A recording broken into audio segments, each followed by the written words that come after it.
I frankly think that crisis initiation is really tough.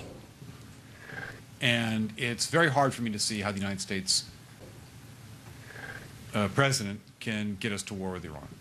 Which leads me to conclude that if, in fact, compromise is not coming, that the traditional way of America gets to war is what would be best for U.S. interests.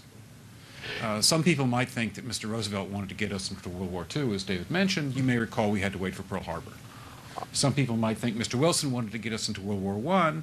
You may recall he had to wait for the Lusitania episode.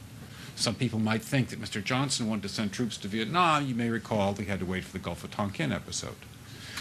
We didn't go to war with Spain until the until the Maine exploded. And may I point out that Mr. Lincoln did not feel he could call out the Federal Army until Fort Sumter was attacked, which is why he ordered the commander at Fort Sumter to do exactly that thing which the South Carolinians had said would cause an attack. So if, in fact, the Iranians aren't going to compromise, it would be best if somebody else started the war. One can combine other means of pressure with sanctions. I mentioned that explosion on August 17th. We could step up the pressure.